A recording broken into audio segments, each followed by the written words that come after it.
Hi, everybody. It's Moses Siregar. Today is March 31st, 2022.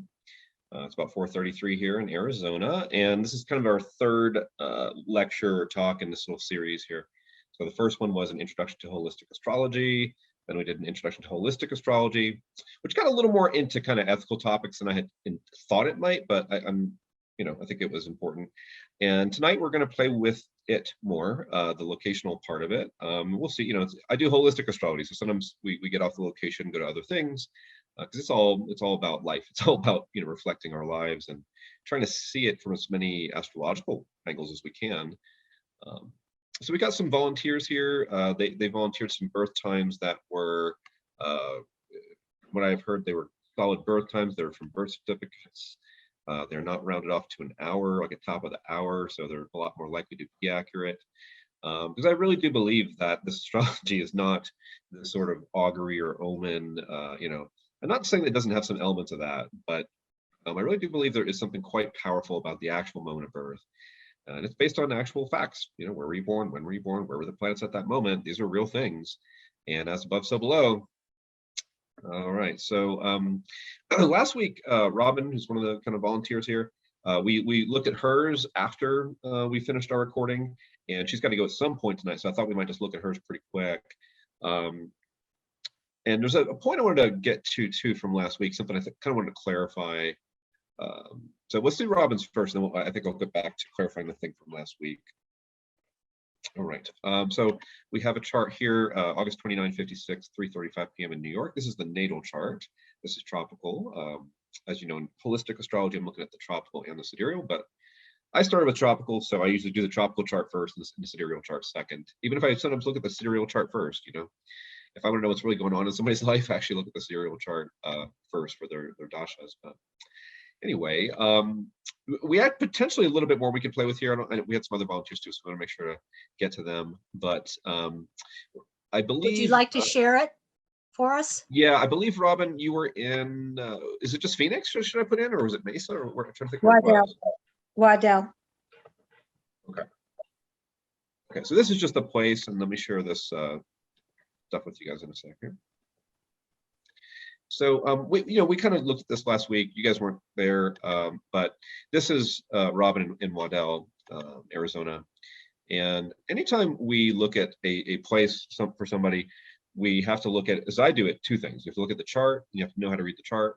And the thing is, most people don't know how to read the chart. That's the thing I learned how to do. I thought I knew how to do it because I had been doing astrology for probably for quite a while. I mean, for a little bit at least before I got really into location.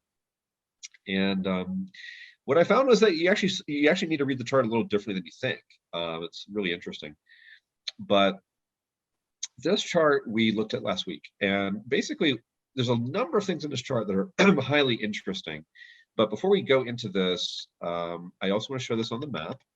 And because the map and the chart can effectively contradict each other. They could say completely different things, and you want to see that. So this is for Robin, and the location here in Arizona, we're going to show you right there. So kind of a little bit west of Phoenix. But really, the latitude here doesn't have any parens that are close.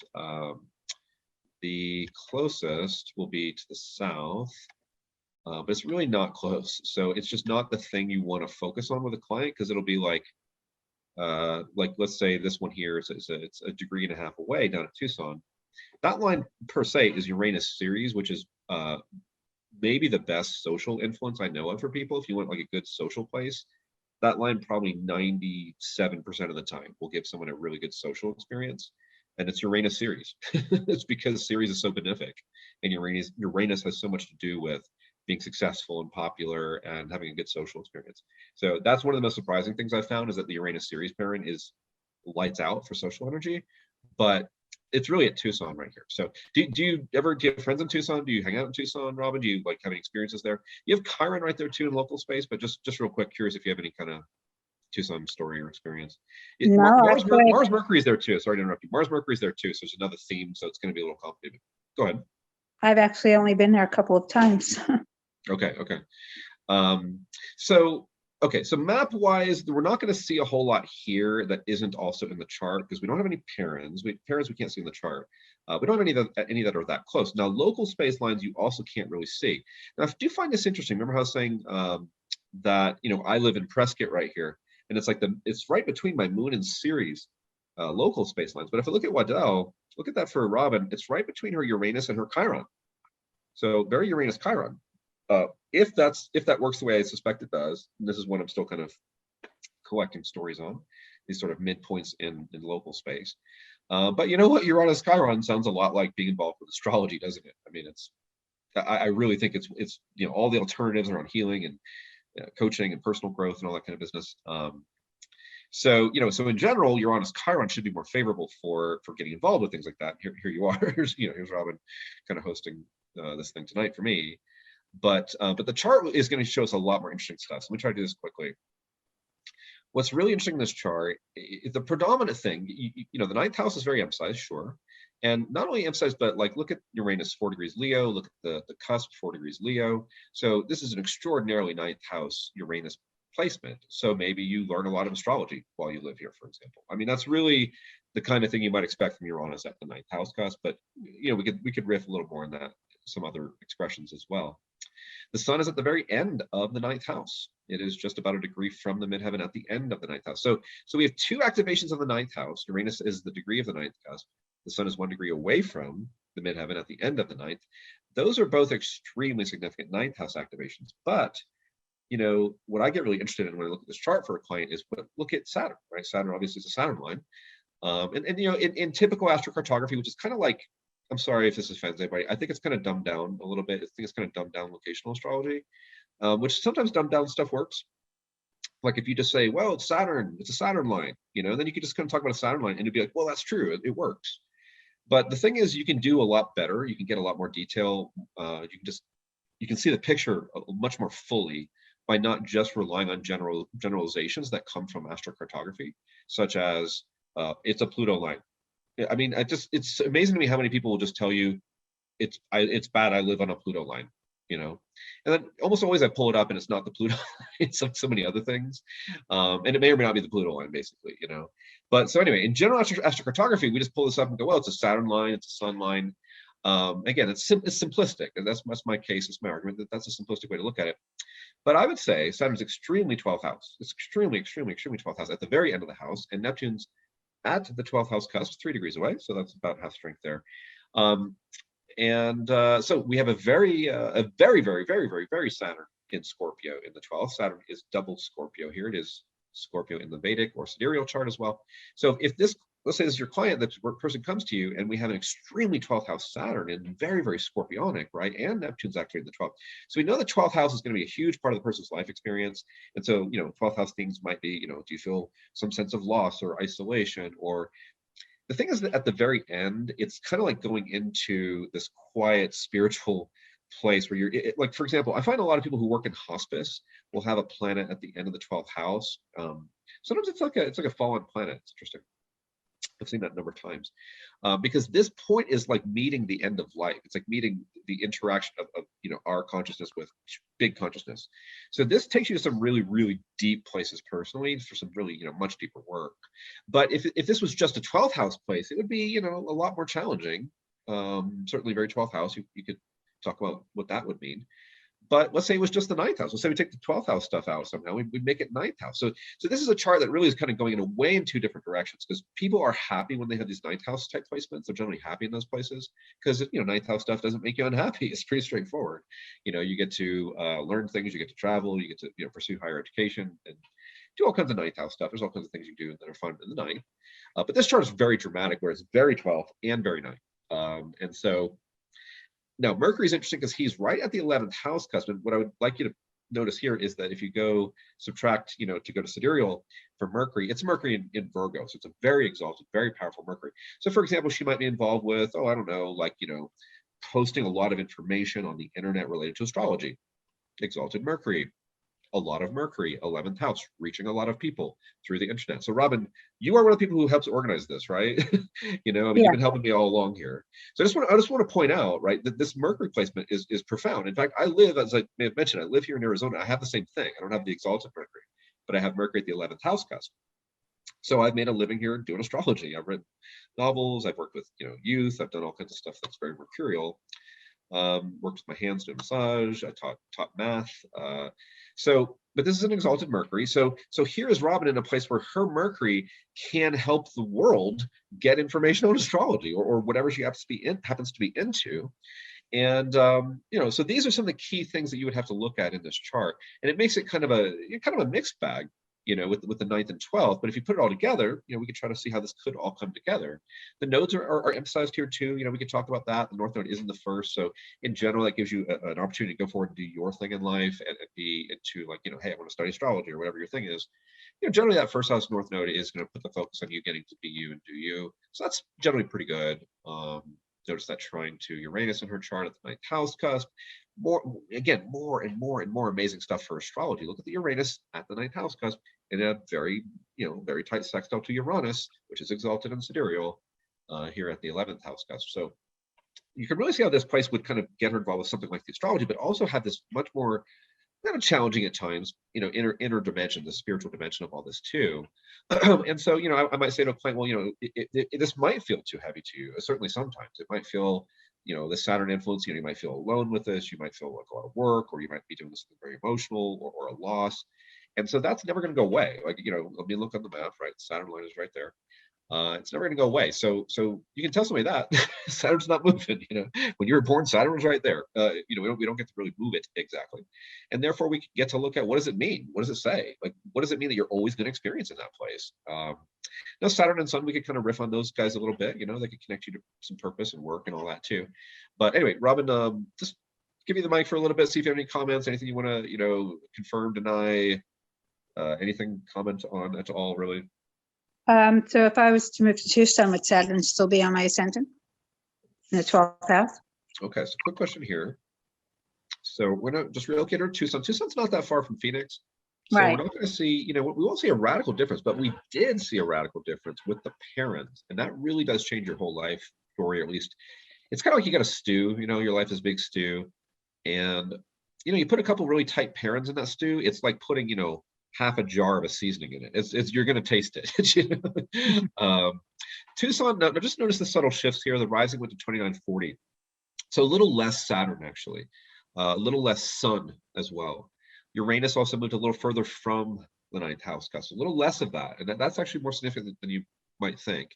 But Neptune is even more 12th house, because we get 29 on the ascendant and 28 on Neptune. So he is actually closer now to the ascendant degree than he was previously to the 12th house cusp. So some subtle shifts there. Mercury, you do lose some of the benefit of Mercury because he is getting further from your 11th house cusp here, but he is still there. So he's literally exactly half there. He's 50% of it. He's 2.5 degrees away. So Mercury has gotten less significant. Uranus less significant. Sun less. I liked all those pieces. They got a little less significant. But I also like that there's less Saturn because in a way, at least for your ego, because it's not as hard on you, right?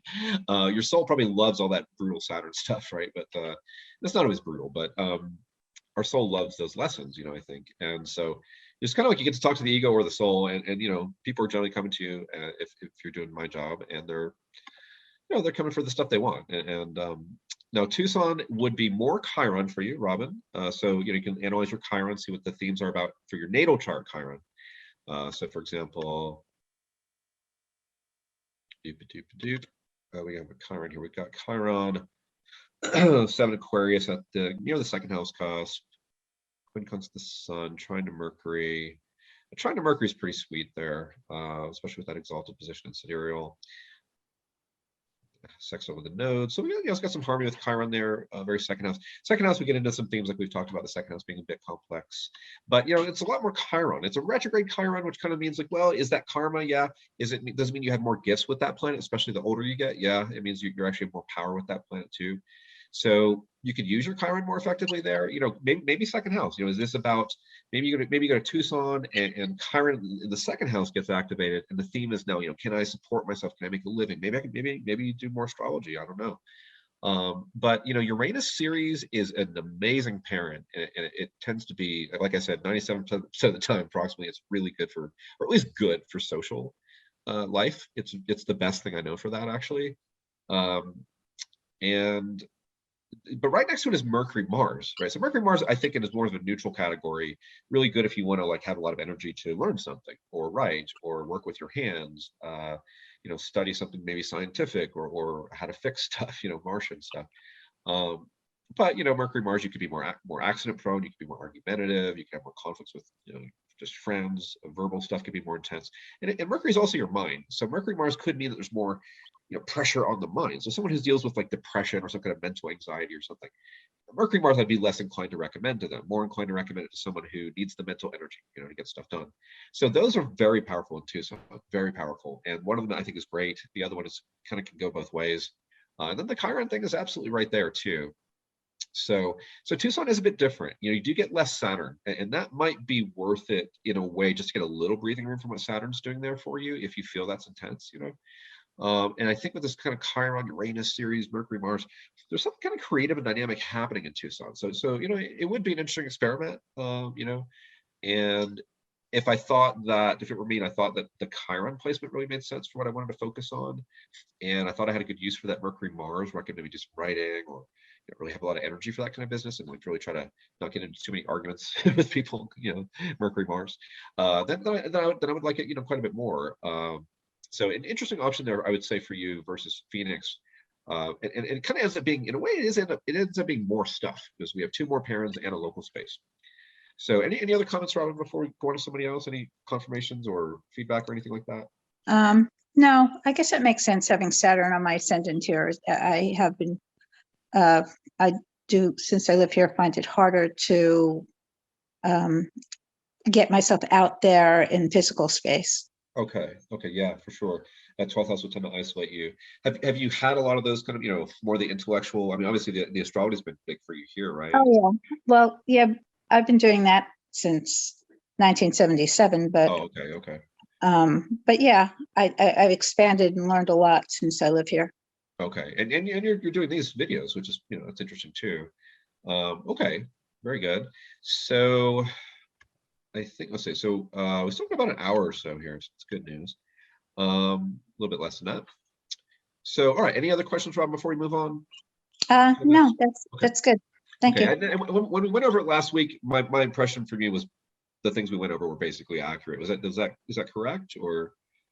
Yeah, it's pretty accurate. Okay, good. So let's go to K here. We've got someone that we can play around with a little bit more in Australia in a minute here too. We're gonna try to see if there's a good spot in Australia for E. But here's an individual born May 28, 75, 2:56 a.m. in Elkhart, Indiana. Got about 1975 in the house tonight. So you can see the chart here, 14 Aries rising in tropical. It's going to be a Pisces rising in sidereal. Aries risings are not as common. You notice you don't see them as often. You'll see Libra like 3 times more often, I think, than Aries in the northern hemisphere. It's just a sign of short ascension. So you just don't see an Aries rising as often. So here's an interesting moment, because this person's not only born with Aries rising, which is more rare in the northern hemisphere, but Jupiter conjunct the ascendant in Aries.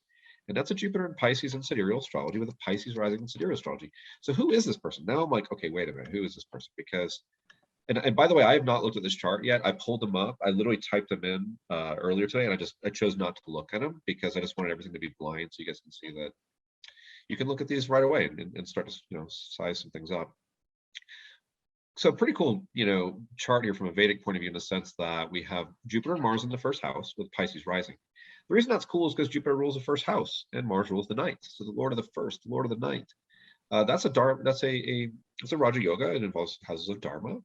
And so who is this person? I'm thinking this person's going to have some pretty cool stories to share about her kind of Jupiter Mars success. Now, Jupiter in Pisces is the predominant thing, so that should be the energy we notice the most. It's also closest to the ascendant. So what kind of compassion is this person bringing to the world? How do they help people? Are they involved with spiritual stuff, intuitive stuff? Are they involved with the water? we're gonna see some kind of Jupiter thing. Now, this is a great person yoga, Mahapurusha yoga for Jupiter. So according to Vedic astrology, this person is a representative, being a great representative of the planet Jupiter. That's also true for Mercury. Look at this Mercury. That's really interesting. 0000 Gemini. You don't see that every day. So this is also a great person, or Mahapurusha yoga, for Mercury. This person has a dignified Mercury at an angle and a dignified Jupiter at an angle. So this person should be almost like the essence of Jupiter and Mercury together. So really starting off in a pretty neat chart here. With a Raja Yoga in the first house, this person's going to have some success. They're going to have some opportunities. They're going to have some blessings. Jupiter's in their life. So Jupiter rising is often a person that we like. They're friendly. They're positive. They seem like they want to smile when we're around them. They just make us happy in some way. So objectively speaking, this is her sidereal chart. This is who she is. We're going to find that she's very Pisces, very Jupiter, but also she's got a heck of a Mercury here too. But the fourth house is a bit interesting for Mercury, but so I'd want to ask her some more questions to really figure out if that's really kind of a good planet to emphasize locationally or not. Now, but personally, in terms of the psychology, it's Aries. So she is, her personality is going to be, I love, I'm terrible at like delivering jokes, but Michael Luton has had this great joke about Aries women. It's something like, Miss Aries won once, and I asked her if she had any kids. She's like, well, none that I know of. So it's kind of like there's just this toughness to Aries. There's independence. There's just that sort of ballsiness. And so here's someone who's got a lot of it, a ton of it, right? Mars in Aries, Jupiter in Aries, Aries rising, Chiron in Aries, obviously. The predominant aspects here. That guy, this guy. The moon is squaring Jupiter there. Okay, but psychologically, we have someone who's extremely Aries in their temperament, and with a lot of confidence, a lot of this person's going to do stuff. They're going to be a pioneer. They're going to, at least have that temperament to like want to be independent and start something strong. And then Mars in the 12th here, hopefully it's helping, doing some really beautiful service. It could be to some Martian type of service. So we could riff on that in a bit. But notice in this chart, the Neptune right at the 9th house cusp, it's half a degree away. So there's some of your quote unquote good past life karma, another indication this person's going to have a better life than the average bear.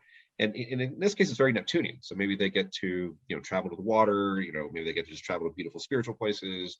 They get to study spiritual things. They get to just develop their emotions, their spirituality, their intuition. That's a gift this person's going to have in this life. And there's some deep stuff there, because it's Scorpio retrograde and sidereal. So it's some interesting stories would come out of that too. Okay, so anyway, just you can see how I'm just kind of getting familiar with the chart initially here. And, lots more we could say. But what I had here for Kay was Phoenix. I guess Kay's in Phoenix right now, and had also been a couple other places here: Jacksonville, we got Roscoe, Illinois.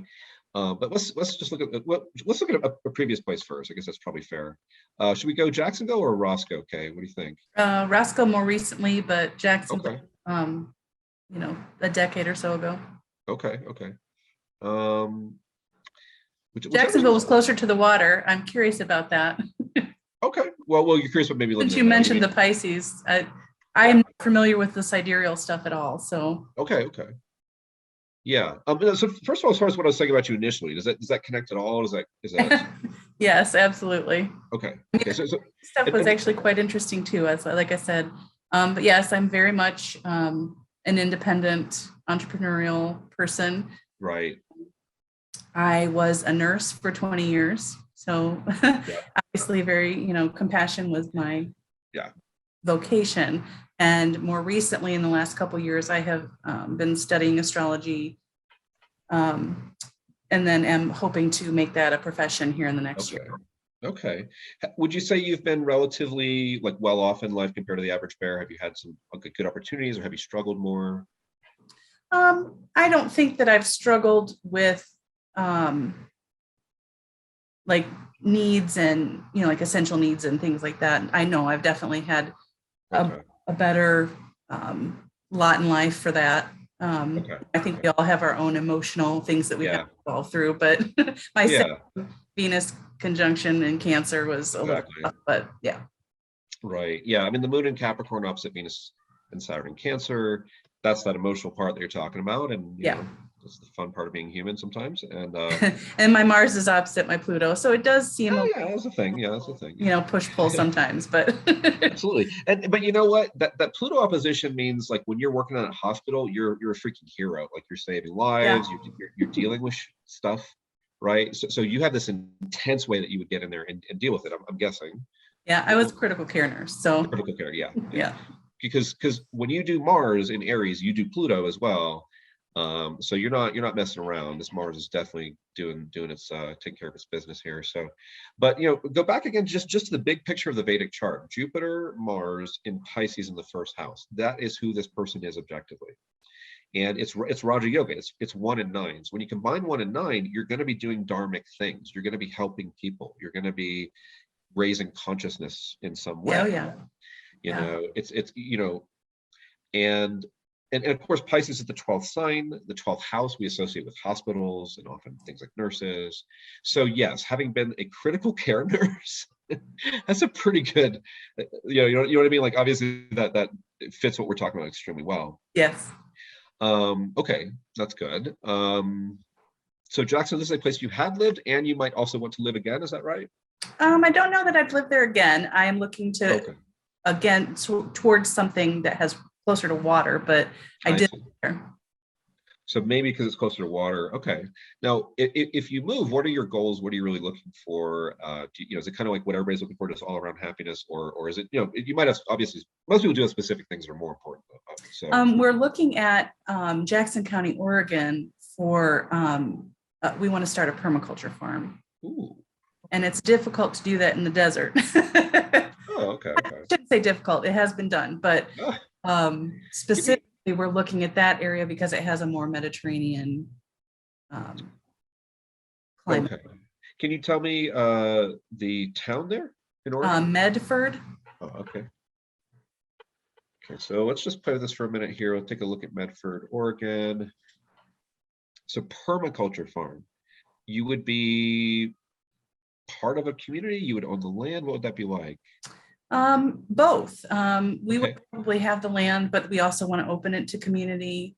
I want to actually use my astrology and energy work as part of my vocation still. Okay. But yeah, social community stuff is important as well. Okay.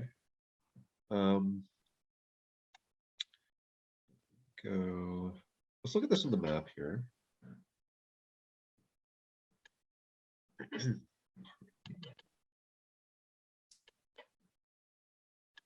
All right, so look at this. It's really funny. You don't often see that. There are no parents in Oregon. Just none. I mean, if you're at the very north, you might pull this one in a bit. If you're at the very south, you might pull this one in a bit. But that is an awfully open space on the map. So the chart is going to give us a lot more to look at. You can do things like geodetics. That's another thing you can do on the map, which would be like this. That would give you, I'm not really focusing on geodetics in these 3 talks. So I think when I looked at the map, like I did the free one, and Neptune line was not too far from there, but I don't know really anything about interpreting that. So, oh, well, Neptune's over here near Boise. It's over kind of a little east of Boise City. Oh, it was further away than I thought then. Yeah, it is. It's right through Vegas, actually, right north-south through Vegas is a meridian there. So yeah, really the two that are in terms of look at San Francisco. In terms of astrocartography, yeah, there's some stuff there. In terms of astrocartography, there's the nodes, North Node, Midheaven, the Sun on the IC. So really, the chart is going to be a lot. It is really going to give us what we want here. And this is going to be an interesting one. I mean, honestly, to do full justice to this, I would need a little time. So I'm going to try to sum it up because we're on YouTube and all that. Yes, I want to get to.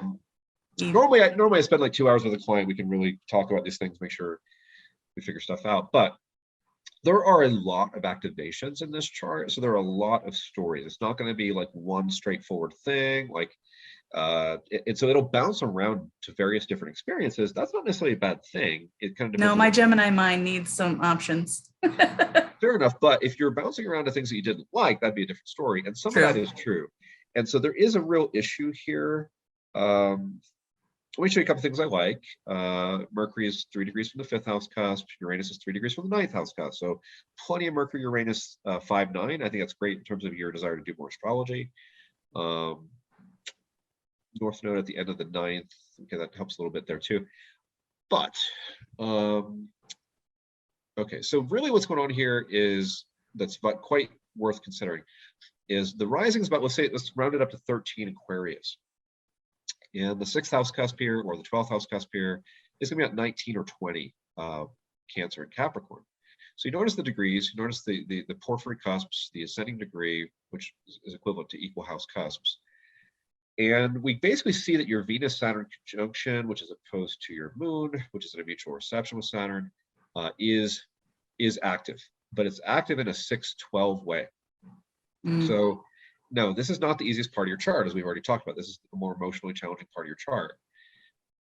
Doesn't mean you can't work with it, obviously. But 6-12 is where you're putting them now. So now those are not easy houses, right? Those are traditionally more difficult houses. So there are some things that are difficult about it. That's just pretty straightforward astrology. But let's say it's good. Very often it's the people who are doing some incredible service. They are working in hospitals. They are doing healthcare. They're doing some other thing that's like kind of equivalent to like really serving people. Now, what's interesting for me is when I think of like permaculture and plants and growing food and all this, that's very 6th house. And the 4th house can get into, kind of the gardens and land and all that too. So there are some things here that are quite powerful. Your sun is in Taurus, by the way, in sidereal. So that's an earthy sun. So we put the earthy sun at the bottom of the chart, that might be a focus on growing food. So there are themes here around the food and the, just planting and being a farmer and all that stuff. Is Ceres more earth stuff too? Yeah, no, she's actually in a nice place. She's at the bottom of the chart where she's not 90 from the ascendant, but kind of in that range where she's actually at a 4th house position. That would be using an equal house system, 12 Aquarius here. That one's not as strong as it could be, but I like that. It's a Taurus. Ceres here is in her rulership, Taurus. That's how we do it in holistic astrology. And at the 4th house, that is the abundance of the earth on steroids right there, right? So love that. But what is up with this moon? So this is a tricky placement for the moon. And just so you can kind of see what I'm seeing visually, because some of y'all don't know what I'm talking about, we're going to change this to a different house system. It's going to be equal house. Same moment in time, just a different house system. And so then we got the moon. You can see how close it is now to the 12th cusp. It's about a degree away, so it's actually a degree and a half. So it's kind of 70% of what that could be. And on the one hand, the 12th house is a place of retreat. Let's get away from everybody. Moon's in an earth sign. Let's go plant some food and, hang out and be folks. So in a way that makes perfect sense. For example, my ex-wife lived here, with me. We had a house for 16 years, lived out in the woods. She had the moon at the 12th house cusp like this. And we lived out in a remote environment. There were trees going through our deck. She did service to the school. 12th house is also schools because it's a place of confinement. Kids are confined. They can't choose to not go to school. So she'd volunteer at the school, stuff like that. So she made it work for a long time pretty well. But there's always problems with the 12th house too. And so moon can be family. If your mom's around, if you got family, what's the drama? What's the challenge? What's not going your way? Where's the loss? Where's the challenge around? Moon stuff, right? Family, home, relationships. So you're not going to I don't think you would avoid that there. I don't think you'd avoid your moon having this very 12th house type of experience. Now, the question is just like how much, grief that kind of causes you personally versus how much selfless service you're able to do. But that's the part I think I'm most uncomfortable with here. Now, in terms of relationships, that's obviously another theme or story. Let's go back to the porphyry chart because that is very important also. And now that I switched to equal, I can't see my porphyry cusps anymore. So let's go back to this. Okay, so this is where I was going to say the 6th position. All right, so Venus is not even 1 degree from the 6th position, and Saturn is about 3 degrees away. So are you with a partner, single, looking? What is that like? No, I am a committed partner. Okay, you have a committed partner. This would be something that we would be doing together. Okay, well, I do have a concern that this is not a great relationship spot for you. Sixth house is, as a general rule, it's one of the things that I really explain very well and kind of work with in my class, for example. I do have a class on this. For those who don't know, you can get in touch with me. But the sixth house is where we're not compatible with people that we want to have a relationship with. It's the 12th. It's the 12th from the 7th. It's therefore the loss of the balance of the 7th, in relationship, the ideal actual partnership, a balanced partnership. So sixth house, we actually have incompatible relationships more so with people. They're more, all the relationships are really problematic. You often see sixth house stuff with it, which means that a sixth house place doesn't really focus on relationship. It's not what it's good for. It's not like, like, hey, I want to meet my soulmate. Hey, go to a place where everything's in the sixth house. No, don't do that. You will meet someone and have an awful relationship, and that relationship will teach you a lot. But it's not going to be the good one that you're looking for. Now you already have the husband, which is the good news here, or the partner. So maybe this isn't so bad, but I will say Venus is not even 1 degree from the sixth house cast, right? She does have to do with love, and she's in Cancer. She wants to be secure, wants to feel safe, wants to have some intimacy. And sixth house is not about that stuff. It's about work, and it's about education and improving yourself. So I like this chart for like service and planting the crops and doing that. But like, how are you challenged here? Is it worth it? Like, is it worth it for what you're accomplishing? Yeah, I hear what you're saying. I totally agree that, I spent most of my life thus far in service, and it was wonderful, but now I'm ready to move into something different. Right. And my relationship has been very challenging. This time, this is not my first marriage, but it's okay. But it's been good. It's been the most growth that we have both had. And so we had to come to Phoenix to die and be reborn. That's what I always say. It really came down to that. But okay. But we haven't even looked at put us into a place where where it wouldn't be good. I don't think I want to go there. Well, I'm not saying it's not good, and good is an awfully hard word to sure, it's subjective. Use perfectly, right? Good for what? And there's a tough one because a person will always tell you they don't want the challenges, but a certain amount of that is kind of good for you too, Oh, for sure. And so then it's really the matter of is it balanced? Like, is it like, oh, there's just enough challenge here to be like kind of what you're looking for?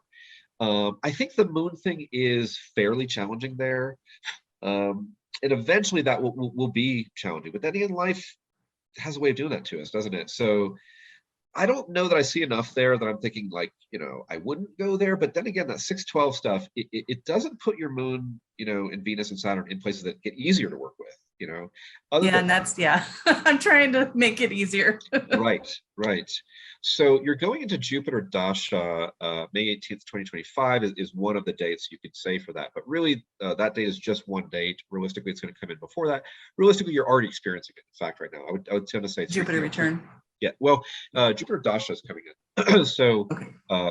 You're about 3 years before this. You should be feeling this coming in. So what you're going to find is your life's going to change totally radically in these years, maybe the next few years, or maybe you're experiencing it. Yeah. Because you're going from 18 years of Rahu to 16 years of Jupiter, and it's a sea change in your life. It's huge. Now, Rahu is in your 9th house, actually, aspected by the 6th Lord. So it could be more challenging, but you've been in Rahu for a while, and Rahu does, let's just say, it tends to be intense. Yep. Jupiter can be quite different, and your Jupiter is quite remarkable here. We do see, it is in its own sign, it rules the ascendant, it's with the 9th Lord. I could probably dig around and find some other cool stuff about it, but it is aspected awfully tightly by Saturn. And that does mean that when you go into this Jupiter Dasha coming in, and so what you're going to find is it's going to be like really Jupiterian, like incredibly cool Jupiter stuff. So let's say you want to be, I don't know, an advisor, like help people, with astrology or something.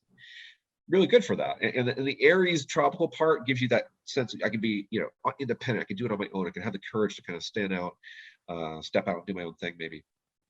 So, but Saturn is an awfully big, player when it comes to your Jupiter too. And Saturn does rule the 12th house of this chart. So it's kind of like it's like amazing Jupiter results, right? And then also Saturn's going to really check you sometimes here too. Yeah. But that also means that over time, I have a Jupiter Saturn square like you, born in 75 also. And, over time that pressure that Saturn puts on your Jupiter makes it Yeah. better, Jupiter Helps has rein it in a little bit, I feel. because for example, as an has been, astrologer, I'm sorry to interrupt you. I was just saying, my Jupiter on my ascendant all my life has been quite interesting.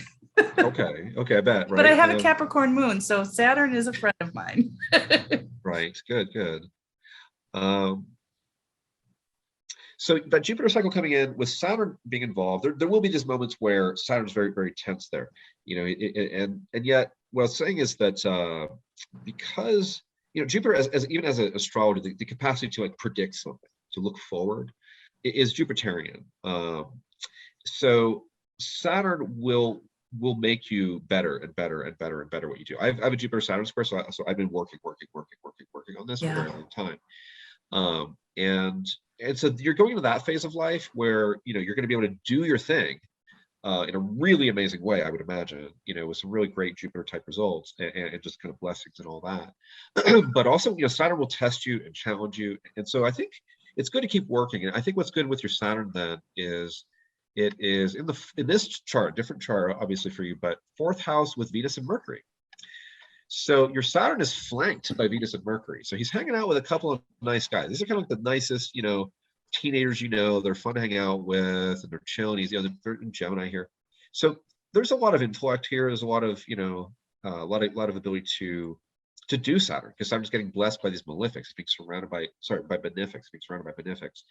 And they're kind of helping him out. So what Saturn does to your Jupiter does still help you refine what you do, but there is a fourth house thing here, right? So there is a question of, where am I living? Am I happy in my home? Is it the right, so there is a am I in the right place question that's very big here. But Jupiter can help a lot as well. So I've got about a half an hour left, so I think I want to keep moving. Let's switch over. But everything resonates wonderfully. I really appreciate it. And you're so Jupiter, you'd probably lie and tell me it's resonating anyway, right? But no, it very, very well fit. Okay, all right. I know my South Node Gemini. I'm not a liar anymore. I'm not. That's hilarious. So anyway, you're asking about Phoenix. That was the original reason for this. So here's why Phoenix is so intense for you, and here's why you had to come to Phoenix to be reborn. Because you have Pluto at the 8th house cusp and Mars at the 2nd house cusp. So Mars is at the gate to Hades, and Pluto's at Hades. Yep. and they're opposing each other nearly perfectly. At least Mars is dignified. At least Mars is in Pisces with Jupiter in your Vedic chart. At least he is hanging out with Jupiter in the tropical chart. So Mars has a lot of support. There's a lot of Jupiterian and dignity type stuff involved here. Otherwise, this would be harder. Obviously, this would be even harder than it has been. And I can see where you've absolutely been pushed to some kind of deep limit and survive or overcome, or just emotionally, or deal with an 8th house matter, like a relationship matter, or death, or something very intense. Yeah, Chiron has been squaring, or Jupiter. I've been in a Jupiter Chiron or Pluto Chiron square for the last 2.5 years. Okay. It's now squaring my moon, and Neptune is now squaring my Mercury. So I feel like I'm coming out of some of that. I mean, I'm coming out of the Pluto square, which was intense. Yeah. As long as you're in Phoenix, though, it's going to have this extraordinarily 8th house Pluto type energy, which is so intense. It's so intense. Yeah. And then to have that also opposed by a very strong Mars at the gates of Hades, which at this point can be tough. So remember I was saying in one of the earlier classes, if you put something tough at the 2nd house cusp, it can take you to Hades. So does this qualify here? I'm going to say kind of like a so-so halfway, because I think your Mars has a lot going for it, but also does have that very strong aspect from Pluto. So the trine of Neptune's kind of all right. So I mean, yeah, so this is not full on like intensity as far as just the 2nd house piece goes here, but Pluto certainly makes it that. So yes, just that that is so much. What you have there is so intense. And if we go back to this then, so what else do you have around here?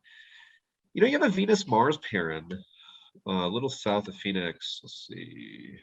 It is within a degree. Yeah, it's about 2/3 of a degree away. So we have a Venus-Mars energy as well. And it just kind of adds to like the sense of like passion, but conflict. It's like Venus is the heart, when it's nice with Mars, there's all kinds of passion. And when it's not, she's getting her butt kicked, by Mars.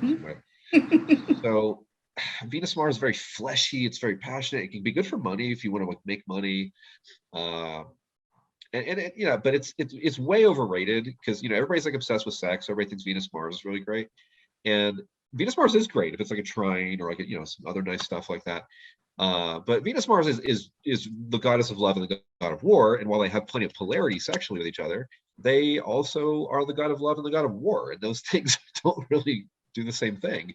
Yep. So and I'm an Aries rising. My husband's a Libra rising, so. Oh, okay.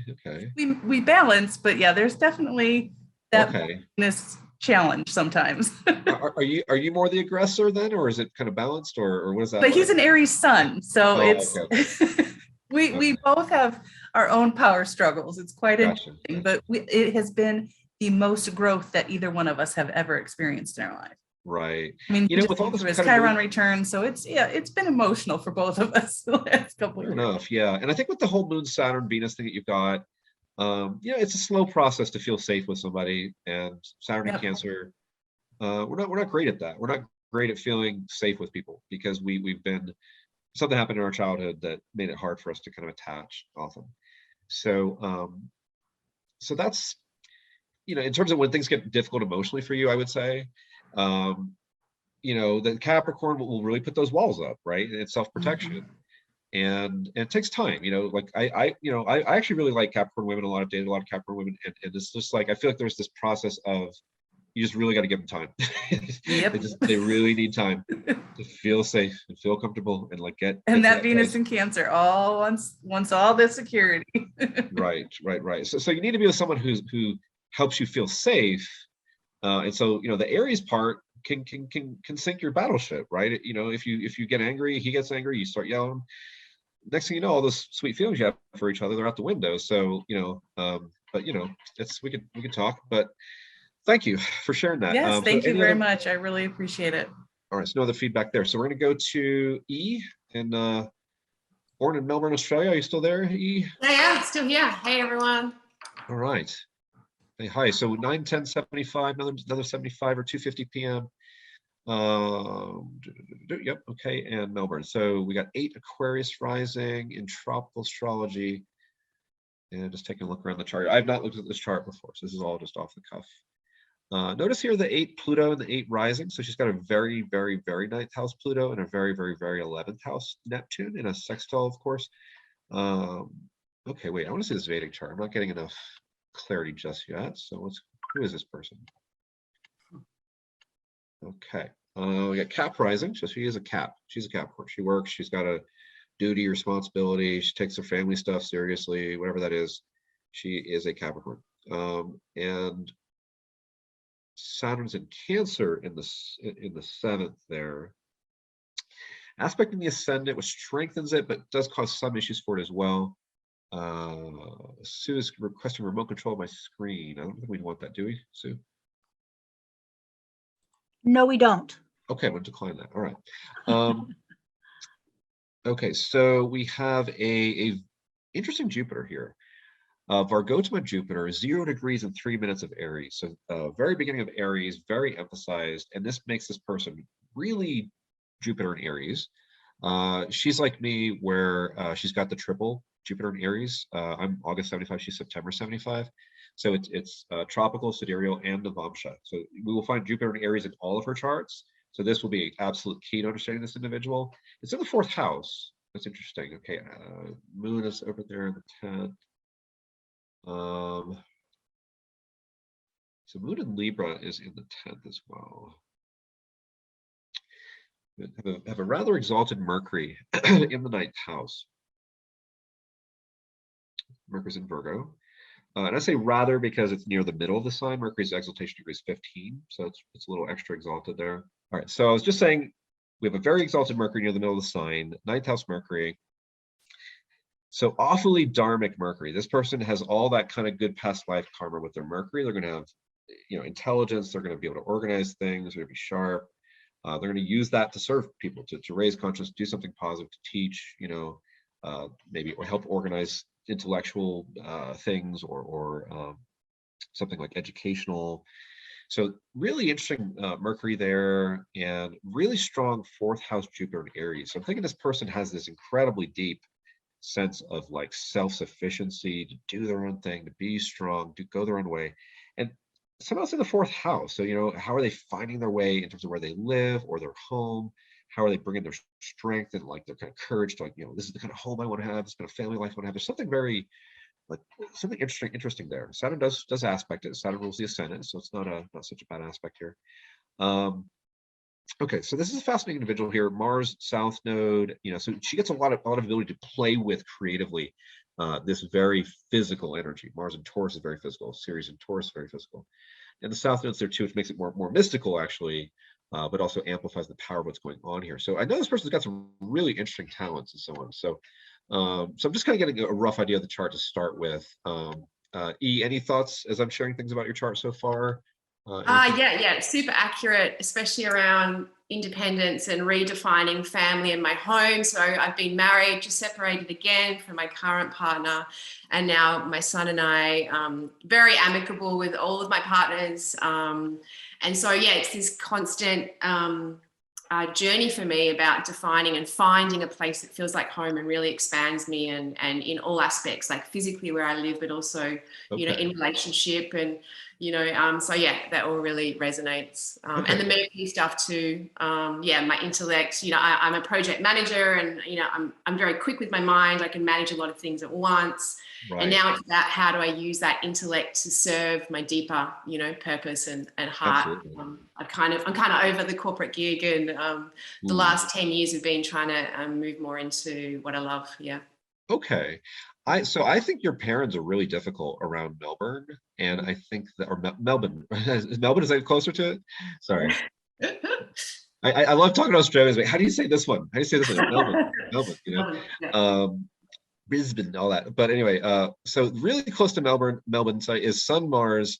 Right above that is Venus Mars, which we just talked about a minute ago, and Moon Saturn. All of those are kind of not great.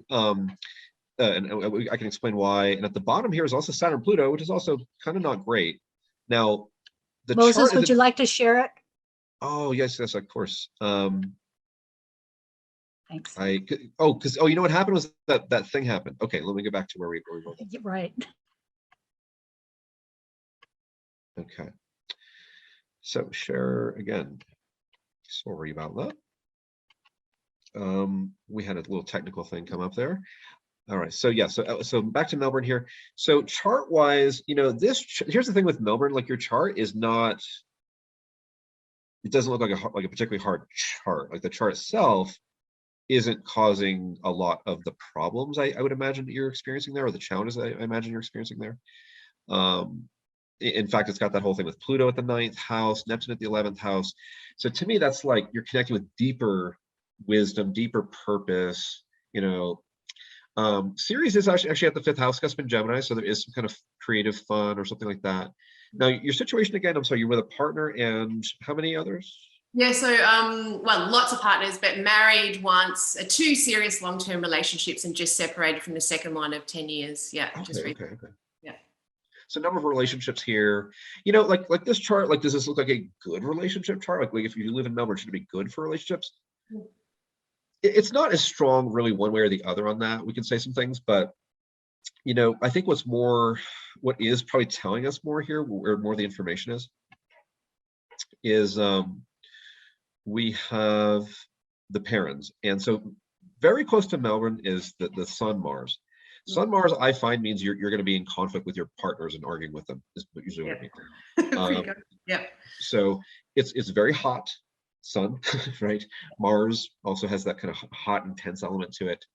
And occasionally it's a good line. Like usually if it's good, it's more like very masculine stuff, right? Like physical stuff, passionate stuff, like, manly stuff. I don't know, like it could be good for something along those lines, like that, if you fit into that somehow. But in general, it's very hot. It's like a combust Mars. It's like it's just a too hot kind of Martian thing. So yeah, that tells me you're probably fighting with your partners in some way and not having marital relationship harmony. And then right above it is Venus Mars. So guess what? More passion, but more intensity too at the same time. So it's not really working out better, essentially.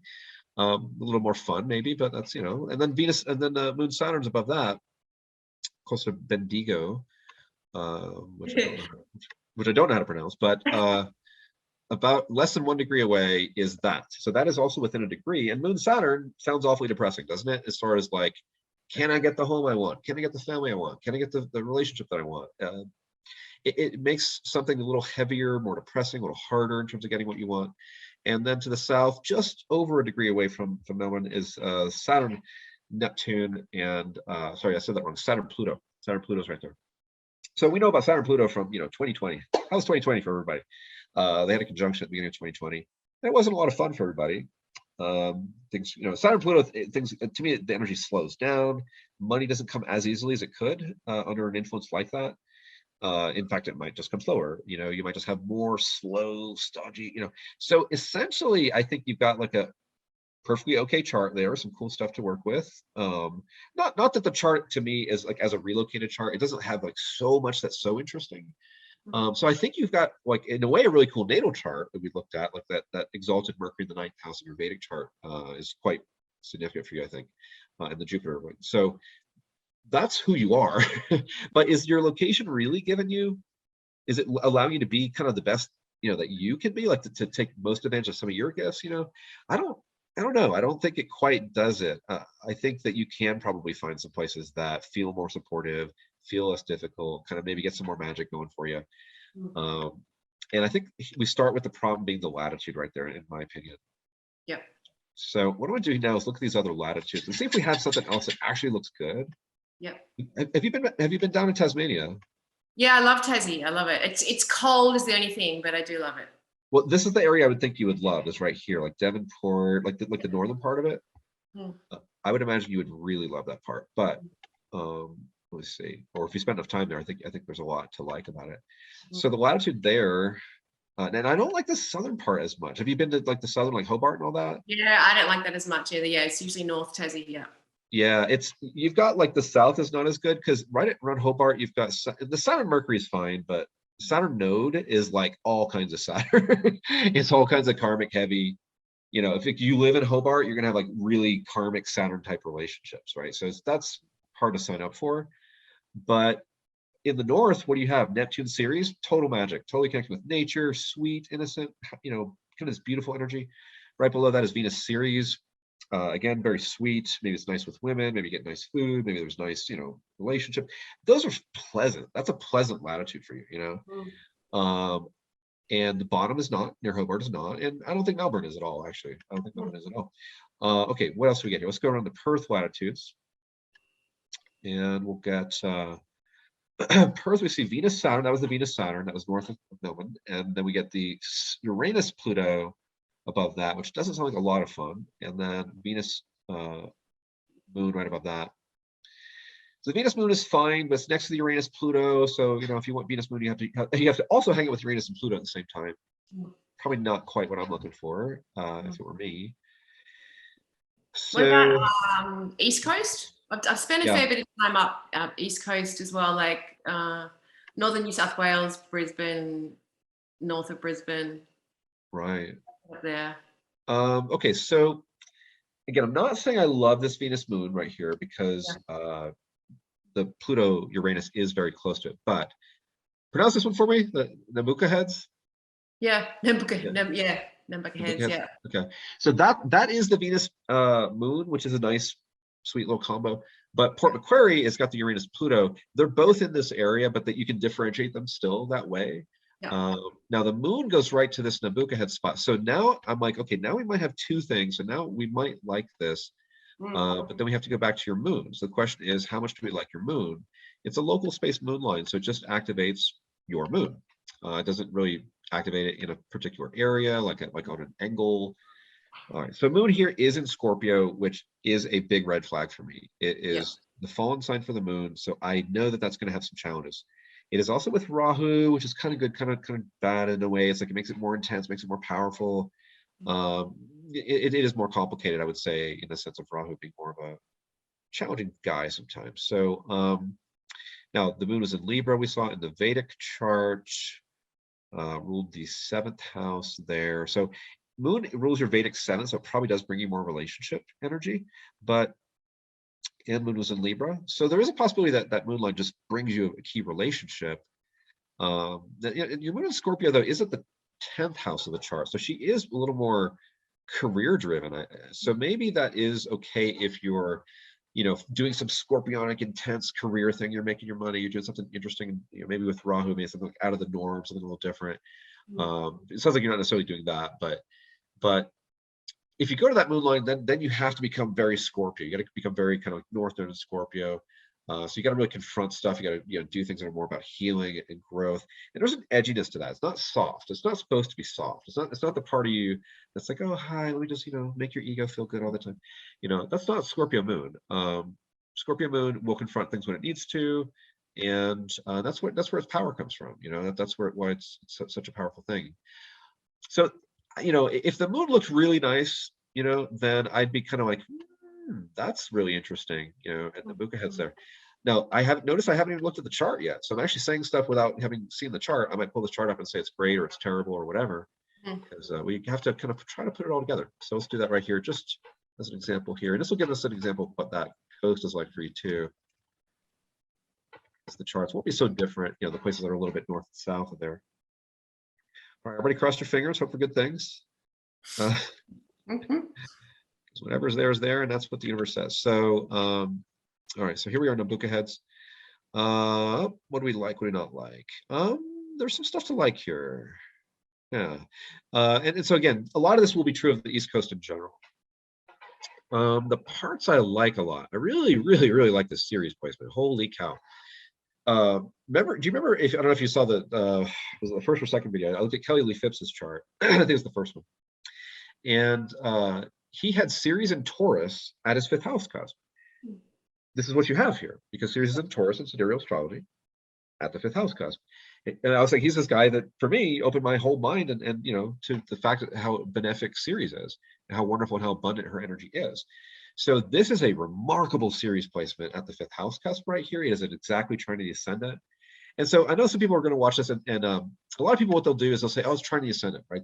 And I make the case in my class that it's really not that useful to talk about the way the planet aspects the ascendant as much as it is to put it in the context of the house where it ends up. If you use equal house, if an aspect to the ascendant will always be an equal house cusp, like a 30-degree aspect to the ascendant. So, some people would say Ceres trines the ascendant, and they'd say, well, that's good or something like that. Yeah, but how much information am I really getting from that? It's not useless. It's definitely useful. But what if we think of the 5th house, right? And now we're thinking of this Ceres in Gemini/Taurus, like tropical Gemini, sidereal Taurus. So it's not that hard to blend these things. It's not that hard to blend, in your mind. Oh, wait a minute, I've got this Gemini personality and all these gifts. I'm multi-talented. I could do this and do that. And I could learn languages, and I could do math, and I could do whatever your Gemini skills are. You're gonna have these Gemini skills here, and there's gonna be some abundance of them for sure. And with Mars, you're gonna have, it's really gonna be neat actually. But it's also Taurus. It's also dignity. It's also rulership. It's also incredibly earthy, incredibly generous, incredibly supportive in an earthy Taurus kind of way. So this is the kind of magic that can make a place very, very interesting. The good news is we're going to see this in a lot of places on the East Coast for you, not just here. But this one does happen to do it in a very dramatic way, because we got 12-12 and 12-10. It's almost exactly the same. So it's really, really, really significant. The more significant, the more tight the numbers are, the more significant the thing is. So love it. Mars is here too. We have this Mars in Gemini/Taurus. And so Mars is passionate, creative. Your Mars can get stuff done. He can, focus. Well, maybe focus, but he can get some stuff done. Now, the first thing I saw that I was nervous about, actually, we finished out the good stuff. We still have Pluto at the 9th, so we're still deeply focused on 9th house matters. And, that's a pretty good place to be deeply focused. At least we're growing and learning. Same thing with Neptune at the 11th. That's still there. In other words, it's still, so what does that suggest? You have that already in Melbourne. Your experiences with people, your experiences with the goals you have for your life, your karma, your desire. Neptune's going to have a huge influence over that. And if you want something Neptunian, it's going to come more easily. But if you want something and sort of Neptune doesn't like what you want, then it might get harder. So you got to make friends with Neptune, because he can give you what you want here, or whenever he's at the 11th house like that. But there's all kinds of themes that we could talk about with that one too. It's not simple. The thing I was going to say I don't like as much in this chart, and I would not like this chart more if this were more of an issue, but it's not too much of an issue actually. The sun is about 17 Virgo. So that's near the exaltation degree of Mercury. It's another thing that tells you in this chart, this person's very mercurial. They're very smart. They ask all the questions. They get all the details. They want to understand everything. because they've got exalted Mercury and Sun at the exaltation degree of Mercury, basically, and they're tropical. So you know they're extremely like that. And the issue here is with 17 Virgo and 12 on the ascendant, it's just within 5 degrees of the ascendant. The good news is it's just barely within 5 degrees. It's not tighter. Let's say the ascendant in this chart, let's say the Sun in this chart was 12 or 13 or 11, 12 or 13 Virgo, 11, 12, 13 Virgo. That'd be a whole different story, because now we got the Sun right at the 8th house cusp. Let's say it's 11. Okay, well, that's 1 degree from the porphyry cusp. It's 1 degree from the ascendant. So now you have a supremely 8th house Sun, and that's health issues, and it's issues with men, and it's all these other things. So I don't like the Sun at the 8th house cusp. It can be health issues. It can be much more complicated emotional dynamics in your life. What is good is it's not too much of it. So you get a little bit of that. I think honestly, it's like a little grist for the mill there, a little bit of like, some stuff you could work with. That does not look to me like too much of an issue.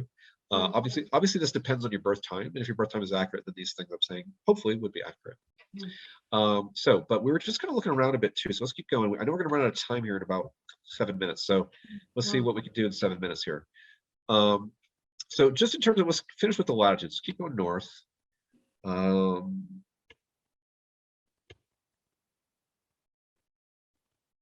Well, I think here's my favorite. And this may not be anywhere where you'd want to live. I know these are smaller towns probably up here. Proserpine, McKay. Now around those latitudes, we have the Sun in Ceres. My very favorite line for women looking for men. If that. It's also really good for career. It's really good for your Sun, essentially. So this latitude here is 20.6. It's about 20.6. It's 20 south, 37. So around 20.7, sorry, 20.6 south or north. By the way, you can do this north or south hemisphere. They're exactly the same. Sun Ceres. So Ceres is the abundance, the enhancement, the generosity, that let's take care of the earthy stuff and make it kind of yummy. And then there's the Sun. So could that be a yummy man? Yeah, it could be. I can't tell you how many women have met yummy men on that Sun Ceres line I've talked to. So, Ceres is like one of my technical terms for Ceres is yummy. So that's very yummy. But it can be a number of cool things. So great latitude there. So Proserpine, let's see what that would look like. Are you curious about this at all? Because we don't have to look at that if you're not curious. Yeah, totally. I actually used to live a bit further up in Port Douglas for a couple of years. Okay, now we can look at that and see if it makes any sense too. So let's see, Port Douglas. We are about to run out of time, so I'm going to go fast here. Yeah, go. Trying to think of all the things I needed to say I didn't say. So one of the things was I went over last week. Port. I don't have a Port Douglas in here. Yeah. Well, that's weird. That's Tasmania. Oh, I know. Yeah, right. I don't know. So I can't get that place. So you could tell me where it is if we look at the map. But let's see. It's near Cairns, just north of Cairns. Okay, nice. So Proserpine here. So now we got about a 5 degree Aquarius rising. Yep. And so we don't have that like really interesting 5th house series like we did at that Nabucco heads. This gets to be a more neutral chart in some ways. Uranus, though, is awfully emphasized at the end of the 9th house. That appears to be the strongest active thing. And so, I really like this position at the end of the 9th house. It's part of the Gauquin zone area too, but I believe it's like this really blessed, protected area. And when you put things there, you see good things happen for that thing. So Uranus, so let's say again, you want to learn astrology, you want to expand your mind, you want to like connect the dots, you want to go to school, there's growth in that too. 9th house, there's growth. Now Saturn is angular here. Saturn is at the end of the 6th, we'll call it end of the 6th, 5 degrees, a little more than 5.5 from the descendant. So if, now since you're an astrologer, or we should study some, if you don't like your Saturn a whole lot, well, here it is, right? It is here. And Saturn, being 29 degrees Cancer, it is very Cancer. So it is very, again, finding home. Here's our theme for the night. All of us 75 people, Saturn Cancer, trying to find our homes.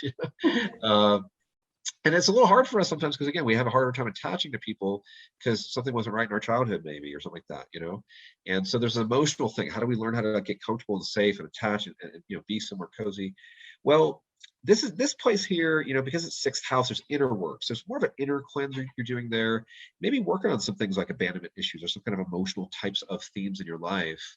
That part's inner work. That's not fun, but it might be the most important thing you ever did for yourself too. It's hard for me to judge that because the sixth house prepares you for better relationships. Sometimes by giving you better relationships that prepare you to have better ones in the future, to learn lessons. But you know, also just Saturn being here emphasizes a lot of sixth house themes. So this chart isn't like, you know, amazing, but it does have an amazing Uranus placement. And the latitude is fantastic. Now you said you were near Cairns. Were you north or south of there when you were in that place? North, yeah. A bit north. So how much further north from Cairns was it? I think it's only like 80 Ks, I think, or something like that. Okay, so you were actually on Saturn, Uranus, and Saturn, Chiron. Saturn, Chiron can be, if you spend enough time on it, that can eventually break your heart. You know, that can be hard. Uranus, Saturn is a lot more useful, but that could go different ways. What was that like for you there, basically? Yeah, it was a real expansive time for me, but yeah, it was also some stuff went on that wasn't super awesome, but I loved the land and the environment and the heat and yeah. Okay. Okay, cool. So I got like 1 minute. So the thing I wanted to say last week, I forgot to say, I was looking at Stephen Forrest's chart. We looked at Moscow. We looked at his moon lines. And I just want to make really clear, if you're going to do the thing where you say east-west of the line, where you go west of it, and it's like the angular position, like I was doing with Stephen, if you go back to the one from last week, you can only really do that if you use the zodiacal positions for the sort of astrocartography lines. So those are not the ones Jim Lewis used. If you use the Jim Lewis and Mundo positions, the east-west thing is not really that useful. And that's probably why he didn't really emphasize it, because it doesn't really work that well if you go in Mundo, because it's not really chart-based. But if you go zodiacal longitude on your astrocartography lines, that is the same as the chart. Therefore, you can make a distinction east or west of those lines. Like if you have a rising line, is it first house or 12th house? If you go west of a moon rising line, it's going to be first house. If you go east, it'll be 12th. But you have to use not the in-mundo lines, but the zodiacal lines. So that was in there from last week. I didn't want to confuse anybody and have them make a horrible life decision based on that. So I want to make sure to clarify that. I do have a class on this. That's really what you should take, or tutoring with me, or a reading with me, or something like that. If you want to really learn this, I've been doing this 28 years. You can see how I do it, and it's amazing. And everybody in the world should know this stuff, and we'd all be a lot happier and understand ourselves a lot better. I don't know if I have anything else to add. I know I'm out of time, basically. Did I forget anything? My website is astrologyforthesoul.com. It's astrologyforthesoul.com. I've got Facebook and Twitter. Those will be in the YouTube thingamajig there in the description. And you can also sign up for my newsletter on my website. I post a lot of stuff on Facebook. And anyway, this has been really cool to get time to have 3 lectures and kind of introduce some of the stuff that I do and show you guys what it's like. And I think it's really quite radically wonderful astrology that's going to help astrologers figure out how to actually do locational astrology. I don't think we actually understand it very well yet. And I'm really looking forward to sharing this with people and helping other astrologers figure out how to do this and help people hopefully a lot more profoundly with our work. So thank you for having me again. Awesome, Moses. Thank you so much. I've learned a lot and I thoroughly enjoyed it. All right. Well, I really appreciate you, and Sue and Robin were awesome, and everybody's awesome. Thank you, E and K, as well. And we can always talk again. Maybe, feel free to get in touch, E and K. If you got more questions or whatever, we can maybe figure something out. So yeah, and if you want to join us again, we'd be happy to have you do that. And thank you so much to our volunteers. I loved how you shared, and it was lovely. Awesome.